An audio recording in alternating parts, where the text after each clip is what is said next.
Amém. Bom dia a todos, graça e paz. Tudo bem com vocês? O pastor já me apresentou. Servimos aqui de 2019, dia 1º de janeiro, no culto da virada, na verdade, 2018 para 2019. Tomei posse junto com a minha família, a Dani. As crianças estão lá no culto Kids. A Dani está aí por baixo, aí, não sei se ela foi para lá. Daqui um pouquinho ela vai subir.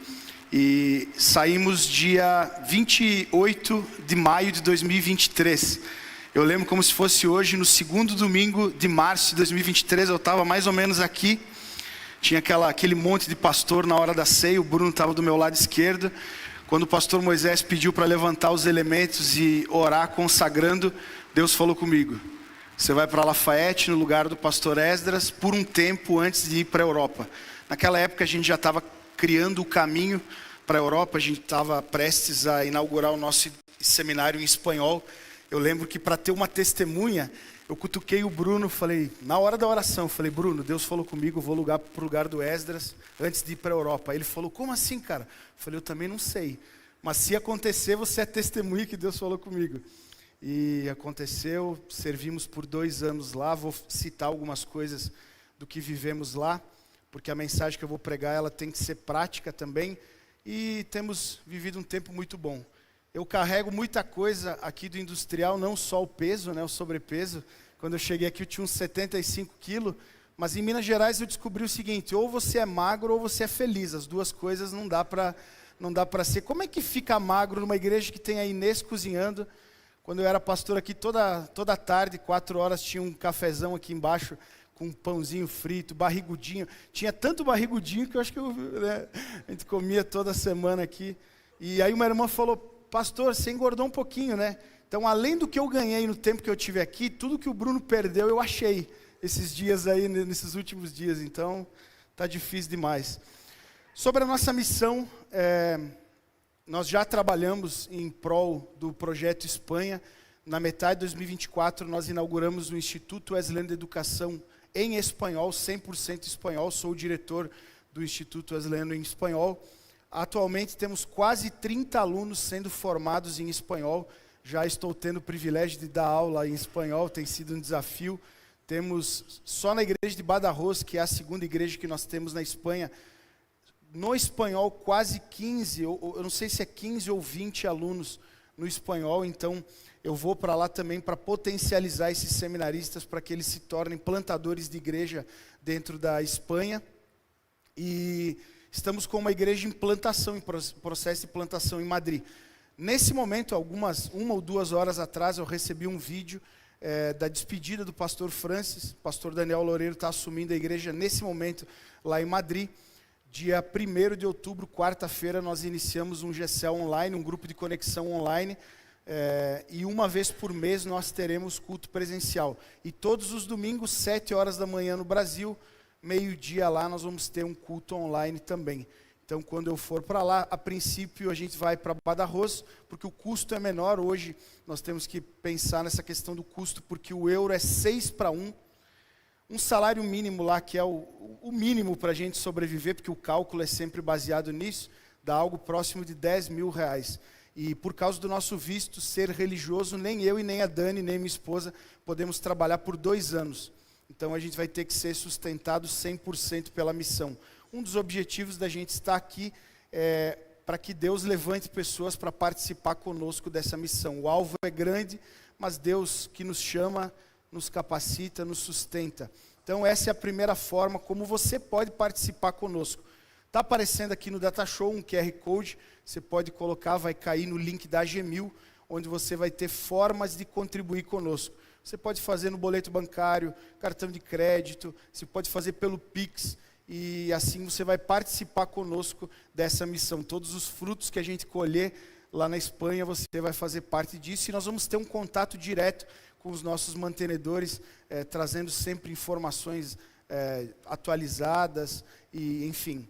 A segunda forma é talvez você se sentir chamado, ouvir Deus falando contigo também a respeito de Espanha. Naturalmente você vai ter que se preparar. Deus falou comigo em outubro de 2020.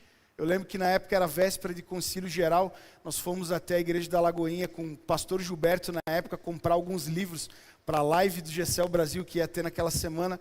Na volta eu falei: pastor, se o senhor virar bispo, não conta comigo, porque Deus falou comigo e eu vou para a Espanha. O que você vai fazer na Espanha, meu filho? Nós vamos trabalhar com plantação de igreja por pequenos grupos, por GCLs. Boa visão, mas eu preciso que você fique um tempo para me ajudar. Se eu virar bispo, eu vou precisar de gente de confiança. Eu falei: fica tranquilo, o senhor que vai me enviar. Eu não vou ir, é o senhor que vai me enviar.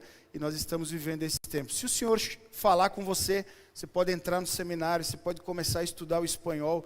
O nosso IWE em espanhol tem um curso de espanhol com a missionária Cristiane, ela é esposa do pastor Arturo de Buenos Aires. Você vai aprender com uma pessoa que vive há mais de 10 anos no campo estrangeiro falando espanhol. Ela é certificada, inclusive, para dar aula de espanhol.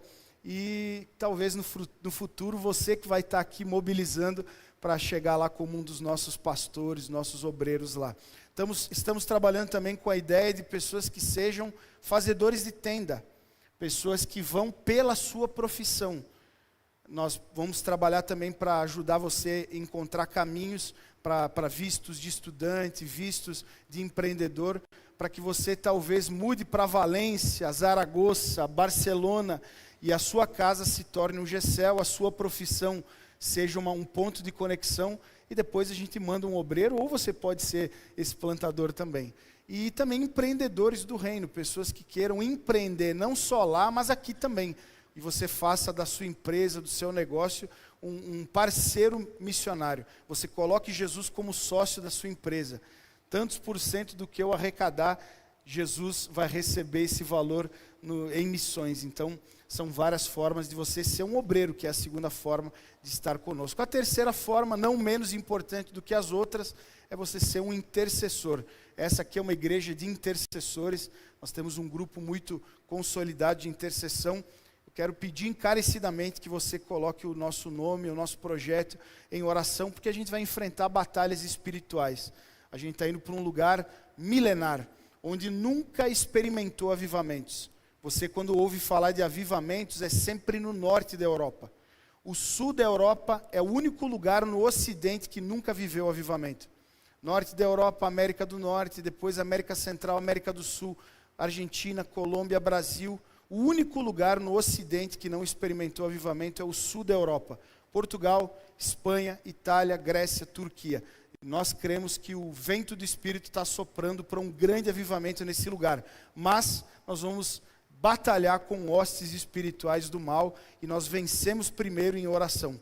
A intercessão é um míssil que é enviado antes dos missionários chegar, para que o terreno seja aberto, para que então a gente ganhe espaço. Então, não é só quando você lembrar, coloca o nosso nome na lista, toda vez que você orar, ore por nós. Abençoa o pastor Jefferson, abençoa a Dani, abençoa as crianças, enfim. E eu creio que o Senhor vai estar conosco. E vocês vão estar conosco também. Quando você viajar para lá, você pode passar lá na nossa casa, você vai estar conosco, vai ser um prazer. Amém? Abra sua Bíblia em Atos, capítulo 9. Atos, capítulo 9, versículo 36. Quero expressar minha alegria em ver o Anthony sendo consagrado aqui. Eu lembro quando a Ana se converteu, através de GCL lá do Leléu, chegou na igreja. No finalzinho do nosso tempo aqui, eu lembro que ela começou a namorar o marido, depois casou, e para mim é uma alegria ver o testemunho sendo completo, né? A nova vida que Deus deu para Ana, para nós é um testemunho. Deus abençoe o Anthony, a família de vocês, vocês continuem sendo abençoados. Quantos churrascos a gente comeu lá na sua casa, né, Ana? Você ainda mora lá no mesmo lugar? Não?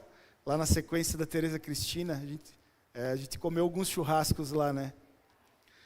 Atos 9:36. É um texto não muito conhecido, mas é uma história espetacular a respeito de missões. Eu estou aqui como um agente missionário, então a gente tem que pregar sobre missões. Diz assim, nós vamos ler até o 42. 9:36. Havia em Jope uma discípula chamada Tabita, que em grego é Dorcas. Dorcas é um nome mais conhecido, então nós vamos mencionar ela como Dorcas. Sempre fazia o bem às pessoas e ajudava os pobres. Por esse tempo ficou doente e morreu. Seu corpo foi lavado para o sepultamento e colocado numa sala no andar superior. Quando os discípulos souberam que Pedro estava perto de Lida, enviaram 2 homens para lhe suplicar: por favor, venha o mais rápido possível. Então Pedro voltou com eles e assim que chegou foi levado para a sala do andar superior. O cômodo estava cheio de viúvas que choravam e lhe mostravam os vestidos e outras roupas que Dorcas havia feito para elas. Pedro pediu que todos saíssem do quarto, então ajoelhou-se e orou. Voltando-se para o corpo da mulher, disse: Tábita, levante-se. E ela abriu os olhos. Quando ela viu Pedro, sentou-se. Ele lhe deu a mão e a ajudou a levantar-se. Em seguida chamou os discípulos e as viúvas e a apresentou viva. A notícia se espalhou por toda a cidade e muitos creram no Senhor. Amém? Fala conosco, Senhor, através da Tua palavra. Nós queremos e precisamos ouvir a Tua voz. Que seja mais do que informação, seja uma oportunidade do Senhor falar em corações. Que hoje seja um dia de despertamento missionário e que algumas pessoas se sintam chamadas para a missão local, talvez alguns inclusive para a missão transcultural. É importante que nós ouçamos a Sua voz, porque esse é o bem mais precioso que nós podemos levar para a nossa casa nesse dia, a Tua voz no nosso coração. Em nome de Jesus, amém. Amém. Existe uma discussão na teologia entre os pastores, entre os estudantes da Bíblia, das Escrituras, a respeito do tipo de igreja que nós precisamos ser. Porque quando a gente fala igreja, a gente fala de uma organização humana. Num sentido humano, existe a igreja que é o corpo de Cristo invisível na face da terra, que não está separado por placas e que são os representantes de Jesus. Mas no quesito humano, a gente sempre tenta encontrar o melhor formato, a melhor maneira de ser igreja, de representar Jesus. Existem igrejas que são clubes sociais. Na prática, são clubes sociais. Quais características são igrejas de clube social? Igrejas de família. Você já conheceu uma igreja que é de família? Família A, família B. E aí, geralmente, quando tem 2 famílias, tem uma faixa de Gaza no meio, né? Geralmente, eles trocam um tiro de um lado para o outro e quem chegar estranho é um corpo estranho que é até empurrado para fora, porque não pode estragar as nossas panelinhas, né? Existem igrejas que são monumentos patrimoniais dos fundadores, dos antigos, né? E as pessoas têm prazer de dizer: o meu avô, o meu bisavô, o meu tetravô deixou o seu sangue nas paredes desse prédio. Esse púlpito foi o meu avô que fez. Pastor, pelo amor de Deus, não toca nesse púlpito, porque esse púlpito tem o sangue do meu avô. É uma ideia de clube patrimonial. Eu sou o número 1 do hall de membros dessa igreja, eu sou o número 15 do hall de membros dessa igreja. É uma visão de clube social. Existe igreja empresa, metas, relatórios mensais, 3 reuniões por semana, pelo menos, e recompensa por produtividade.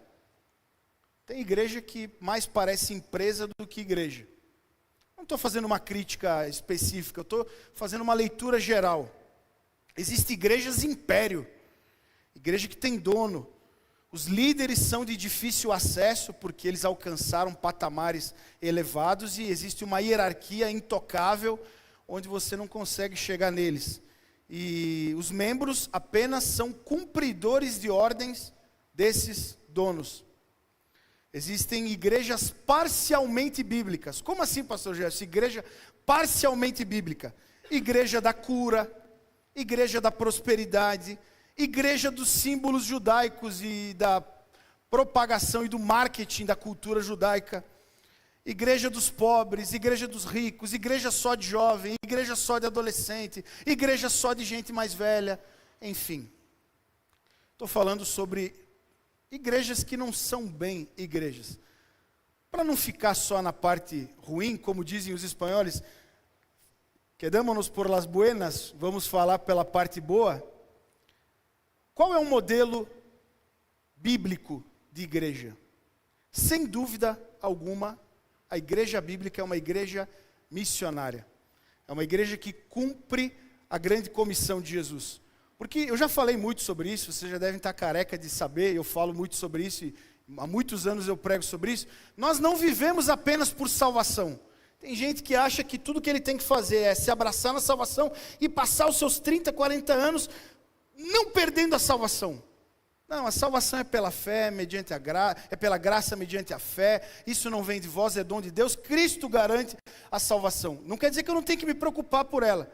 Mas eu não vivo por salvação, porque se o objetivo de Deus fosse apenas nos salvar, Ele nos matava no dia em que a gente entrou pela porta e a gente estaria salvo. Não era mais fácil? Agora, se a gente entra pela porta e Ele não nos mata para garantir a nossa salvação, significa que o que Ele espera de nós é além da salvação. É para cumprimento de missão. Até quando a Bíblia trata pecados, ela trata em relação à missão, a testemunho. Existe uma lista gigante de pecados na Bíblia, mas só tem um pecado que vai condenar o ser humano, que é o pecado da incredulidade. Todos os outros pecados, geralmente, veja isso nas Escrituras, pega o contexto, está sendo tratado a missão, o testemunho. Não seja mentiroso, não seja um traidor, não seja infiel, porque você foi chamado para ser representante de Jesus. Ele está tratando com igrejas que deveriam representar Ele. Então nós precisamos ser uma igreja missionária.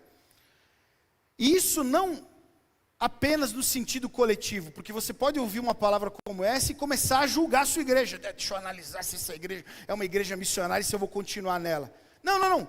Individualmente você tem que se responsabilizar pelo cumprimento da missão. Deus nunca precisou de uma multidão para fazer uma revolução. Ele disse para Abraão, quantos homens são necessários para mudar essa cidade? 10? 5? Se tivesse, ele poderia ter salvado Sodoma e Gomorra. John Wesley disse, dá-me 100 homens que não temam nada, a não ser Deus e fujam do pecado e eu mudarei o mundo. Tem um historiador, não lembro o nome dele, eu tenho que pesquisar porque eu sempre cito essa história, eu tenho que achar a fonte lá. Ele disse que ele contou homens relevantes do metodismo que tiveram contato direto com Wesley, e ele contou 33. Com 33 homens, John Wesley mudou o mundo, literalmente. O movimento metodista influencia o mundo até hoje. Quantos homens são necessários para mudar a Contagem? Quantos homens são necessários para mudar Minas Gerais? Quantos homens posicionados na sua missão são necessários para mudar o Brasil? Você pode se ver como uma andorinha, indo buscar lá uma gotinha de água para tentar apagar uma fogueira do incêndio que é o Brasil, mas ainda assim você está fazendo a sua parte. Se você fizer a sua parte e o seu colega do lado fizer a parte dele e o outro fizer a parte dele, a gente vai juntando força e produzindo uma revolução que vai mudar o mundo. O texto que nós lemos não conta uma história extraordinária pela obra em si. Não é o tipo de coisa que entra nos livros de história como um feito extraordinário. O que diz o texto? Uma mulher chamada Dorcas, provavelmente costureira, se converteu a Jesus e ela olhou para o que ela tinha nas mãos e ela olhou para a necessidade da cidade dela e ela falou, eu vou fazer missão fazendo roupas, fazendo túnica para as mulheres viúvas que não têm marido e não têm filho, que é a responsabilidade da igreja, para que elas não passem frio no inverno.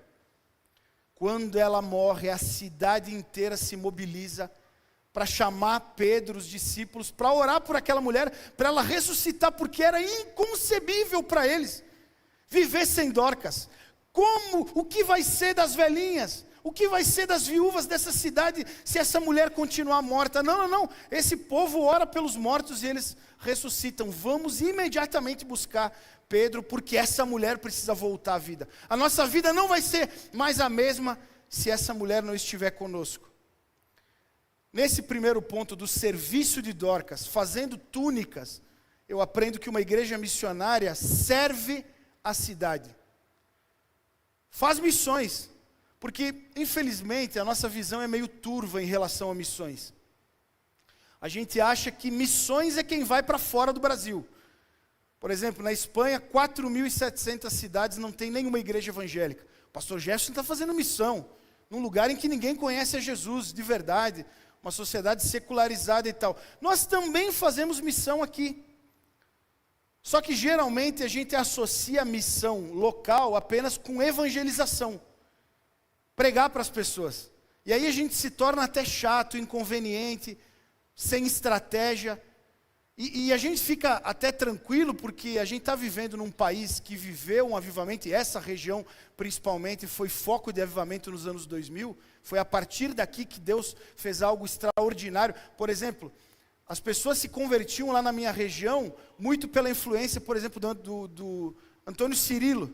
Eu lembro que eu era novo convertido e eu ia nos eventos do Antônio Cirilo orando por milagres lá na minha região. Eu sou fruto do que aconteceu aqui, 2006, quando eu me converti.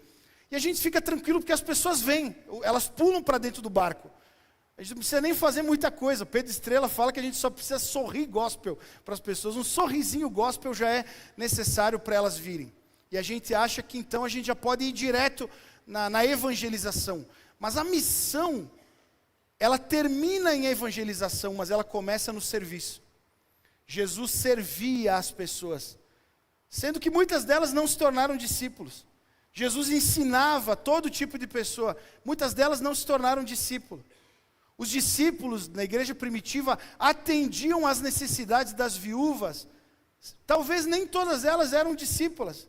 Eles não faziam acepção, olha, só pode vir aqui quem é crente. Talvez a igreja judaica lá, a comunidade judaica não estava atendendo as viúvas e elas participavam da fila do pão na igreja primitiva. Mas serviam. A nossa missão é servir, para criar pontes até as pessoas, para que então elas conheçam a Jesus. Jesus escolheu 12, depois ele separou de 2 em 2, 70.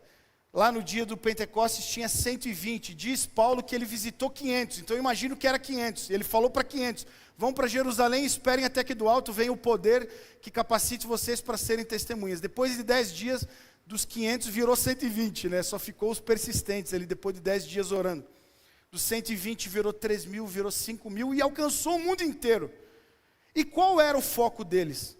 Pregar o evangelho e servir. No Antigo Testamento, existia 3 tipos de dízimo.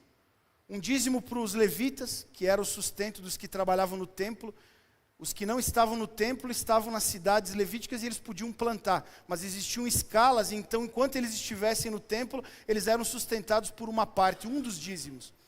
Um segundo dízimo, era um dízimo que estava relacionado a ofertas, que era desfrutado pelo povo nas festas. Eles eram obrigados a levar ofertas, uma parte da sua arrecadação, para as festas. Então eles desfrutavam daquilo. A gente dá dízimo e oferta para ter um ar-condicionado em dia de calor, para ter um data show melhor, um som melhor. É para o nosso próprio benefício.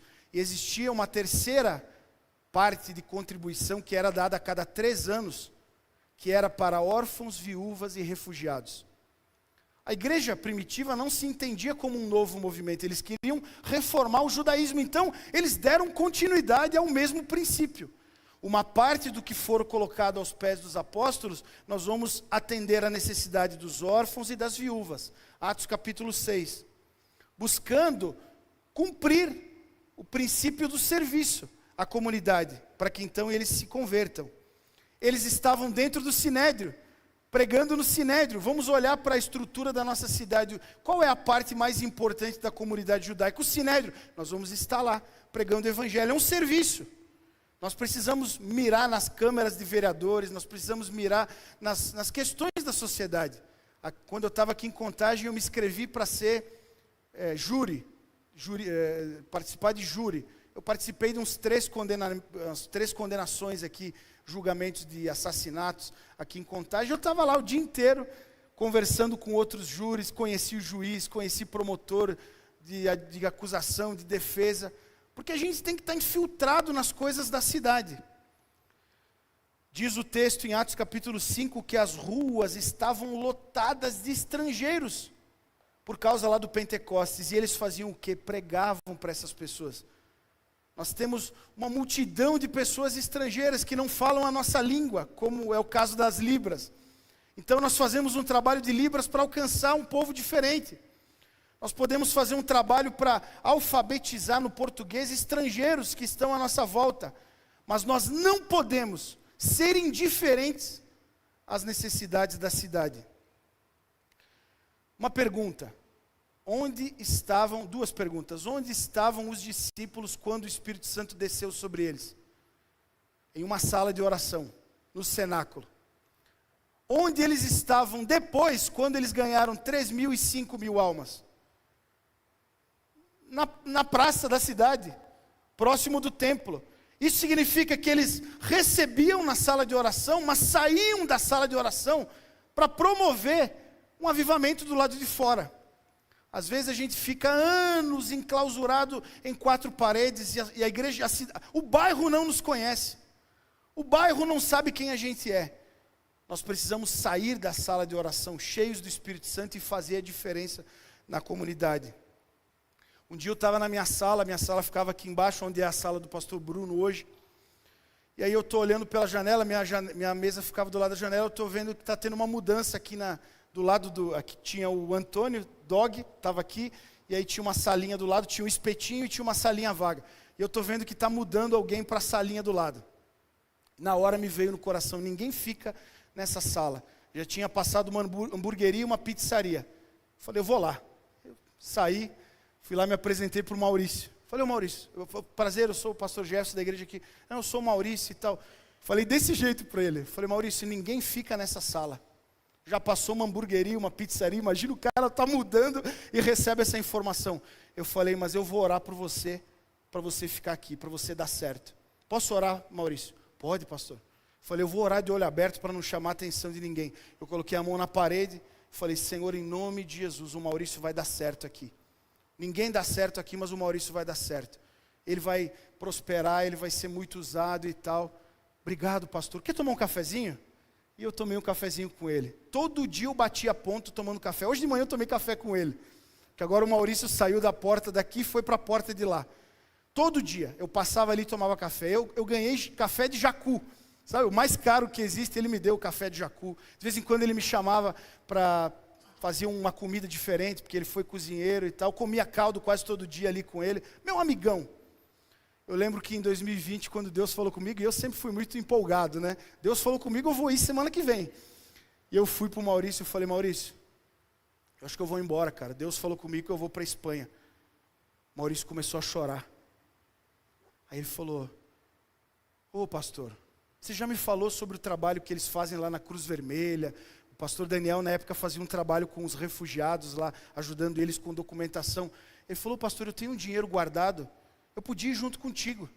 Eu não sei fazer muita coisa, mas eu podia abrir um restaurante para esse pessoal, com meu dinheiro e tal. E eu fiquei até constrangido, falei, ô Maurício, eu não posso te levar se Jesus não te chamar, cara, eu não sou irresponsável. Mas vamos orar para você conhecer Jesus, Jesus te chamar, transformar a sua vida. Amém, pastor, amém.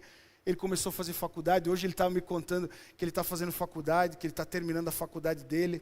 Ele já foi no GCL algumas vezes e hoje ele me disse que ele quer fazer o TCC dele sobre Libras. Ele falou que já conversou com o pastor Ismael, aí eu cheguei e falei, Vivi, você tem que falar com ele, colocar ele na próxima turma, e a gente já vai conectando ele. Talvez o cara que nunca entrou num culto, é um próximo missionário. Ele já vai ser preparado como missionário antes de entregar a vida para Jesus, mas ele está ali, é o cara do espetinho aqui do lado. A gente vai servindo, não era pelo café, não era pela comida. Muitas vezes eu estava ali no meio de gente bebendo cerveja, bebendo cachaça, eu estava ali, o pastor tomando cafezinho. Talvez alguém passou na rua e pensou, o pastor está tomando uma com o Maurício. Mas eu estava todo dia ali batendo ponto, e eu sou amigo dele, mais do que pregando o evangelho. Já preguei muitas vezes, eu conheci a filha dele, preguei para a filha dele. A gente vai fazendo missão, a gente vai criando todas as oportunidades que a gente puder para falar do evangelho. Nós precisamos ser uma igreja que olha para a sociedade. Existem diversas esferas da sociedade que podem ser alcançadas e que precisam ser alcançadas. A religião é uma delas. Nós, como igreja, fazemos parte de uma parte da sociedade. Existe o governo, Deus precisa levantar vereadores, prefeitos, deputados. Existe educação, professores, diretores de escola, economia, precisamos de gente que trabalha nos bancos, na Bolsa de Valores. Existem as mídias, tem que ter gente lá na Rede Globo, repórter cristão da nossa igreja. Nós tínhamos a Michele, que era radialista da Rede Super e de algumas rádios aqui. Até hoje eu tenho contato com ela. Está lá, não só serve na Rede Super, que é cristã, mas ela serve, se eu não me engano, numa rádio aqui do Eldorado, se eu não me engano. É uma irmã. De vez em quando, com certeza, ela prega lá dentro. Temos a área da família. Precisamos de gente especialista em casamento, especialista em criação de filhos. Existe arte e entretenimento, gente no meio do futebol que se converte. Em Hollywood, nós precisamos ter pessoas. Você precisa ser um missionário, sem necessariamente abrir mão do teu trabalho para mudar para um outro país e pregar o evangelho. Todos somos missionários. O que você sabe fazer? São José dos Pinhais tinha uma mulher que fazia pão. Toda semana ela fazia 10, 12 pães para a casa de recuperação, vender os pães e arrecadar dinheiro. Você sabe fazer pão? Você sabe fazer comida? Você consegue fazer o quê? O que você tem nas tuas mãos e que você pode transformar numa ferramenta missionária? Nós precisamos nos mover em direção à necessidade das pessoas e Cristo nos dará a oportunidade de pregar o evangelho. Eu estou girando em torno desse argumento da Dorcas para que você entenda que não é só eu que sou missionário, você pode ser missionário, você precisa ser missionário, você precisa ser despertado naquilo que você já tem e de alguma forma levar o evangelho. O texto continua dizendo, em relação à morte da Dorcas, que a cidade ficou desesperada. Ela morreu e todo mundo ficou desesperado e mandaram pessoas para buscar Pedro e disseram, por favor, venha imediatamente, essa mulher não pode morrer, essa mulher precisa voltar a viver. Quando Pedro chega no versículo 39, diz que as viúvas cercam Pedro, chorando e mostrando túnicas e vestidos que Dorcas fez. Aquela mulher era indispensável naquela sociedade. Talvez nem todas se converteram, mas todas eram gratas por ela. A igreja tem um mau testemunho, muitas vezes, a igreja evangélica, né? Não a igreja de Cristo. Como se a gente só quisesse ganhar novos membros e pegar o dízimo e a oferta delas. A gente tem que ser um povo que dá mais do que pede. Quando a gente dá mais do que a gente pede, as coisas caem no nosso colo. A gratidão do povo, essa é a segunda lição, a gratidão do povo evidencia que a gente está no caminho certo. Vou contar uma última história antes do último versículo que eu vou destacar. Quando nós chegamos em Conselheiro Lafayette, nas primeiras semanas um pastor me mandou uma mensagem: pastor Gerson, eu queria te convidar para entrar no conselho de pastores da cidade. Eu já tinha estudado algumas coisas da cidade e eu descobri que tinha 3 grupos de pastores lá. Aí eu falei para ele, esse aqui é o oficial ou é um dos 2 paralelos? Porque só vou entrar no oficial. Já cheguei arrumando confusão. Ele falou, não, esse aqui é o oficial e tal. Aí ele falou, posso te colocar no grupo dos pastores? Eu falei, pode. Quando eu entrei no grupo, tinha uns 100 pastores lá. Eu falei, eu queria agradecer o pastor Lucas que me convidou aqui. Mas eu perguntei para ele se esse aqui era o oficial ou era dos paralelos. Eu descobri que o líder dos 2 paralelos estavam lá também. Porque eu acho importante que a gente se envolva com as coisas da cidade e tal. Nós somos wesleyanos, os wesleyanos se envolvem na sociedade e tal. Já entrei arrumando confusão. Aí eu falei, Lucas, vamos tomar um café? E eu conheci um outro pastor da Metodista, num Conexão Metodista. Eu falei, vamos tomar um café essa semana? Vamos. Aí eu, o pastor Leonardo e o Lucas tomamos um sorvete na praça lá do lado da igreja.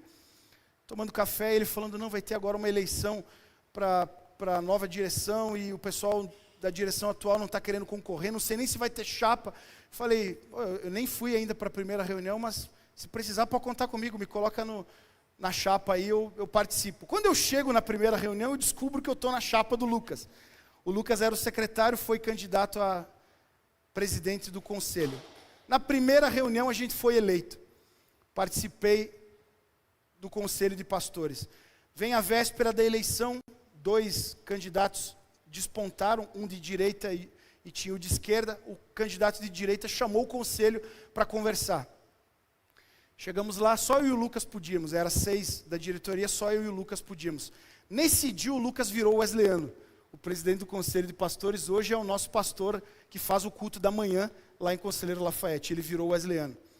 Fomos conversar com o candidato a prefeito, eu já cheguei criticando ele, eu falei, prefeito, estão falando isso do senhor, candidato, né? Estão falando isso, estão falando isso, estão falando isso.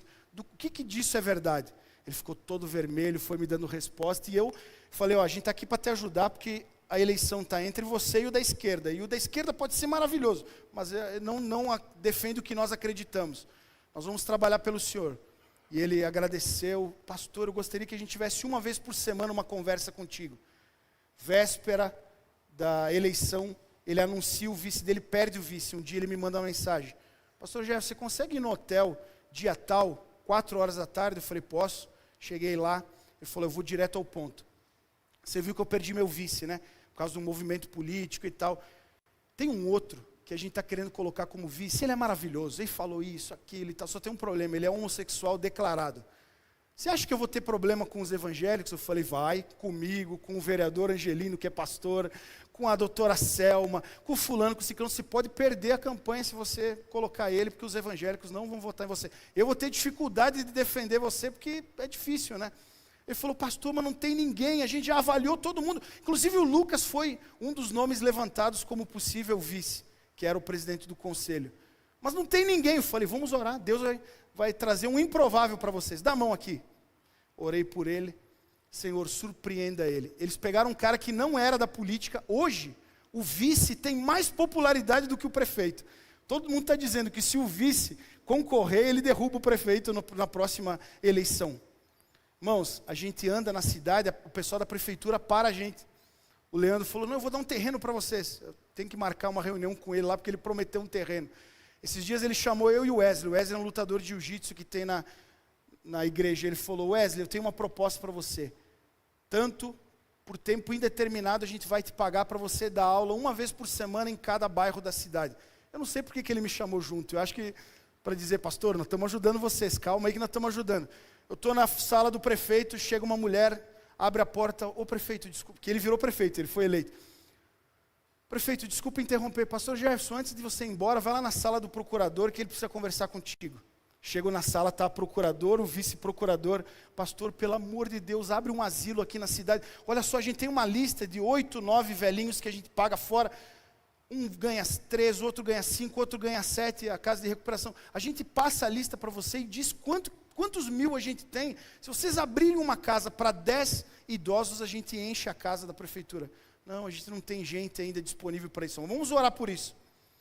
O povo começa a abrir portas para nós. As janelas do céu se abrem sobre nós quando a gente tem uma visão missionária. E Deus faz milagres. Numa igreja que o representa, Deus faz milagres.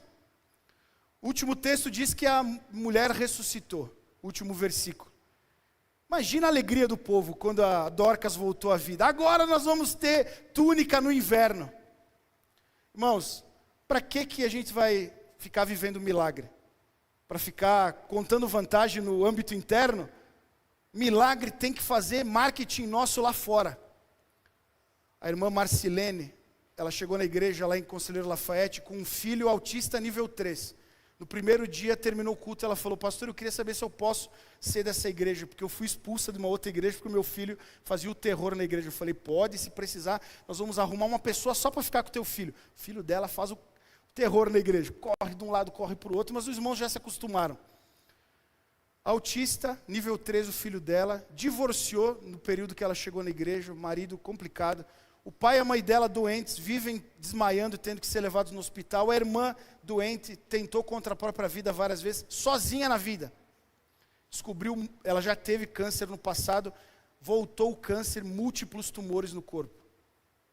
Um dia, a gente falou, vamos orar por ela.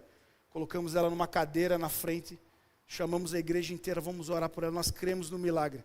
Essa semana ela mandou um áudio. Pastor, eu fiz mandou no grupo lá, fiz vários tumores, várias tomografias, raio-x, não tenho nada. Eu só vou esperar um último exame para confirmar, mas eu estou curada.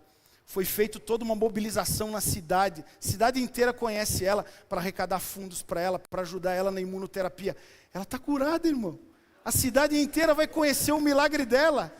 Deus tem prazer em ressuscitar mortos, curar os enfermos, numa igreja que o represente.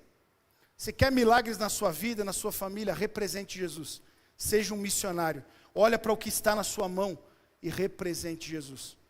Eu quero orar por Dorcas que Deus vai levantar hoje. Talvez alguns vão ir para outras nações, mas todos vocês têm algo que você possa fazer missões. Se coloque em pé, em nome de Jesus. Eu quero orar por você. A minha oração é que Deus mostre para você como você pode ser missionário, como você pode participar disso.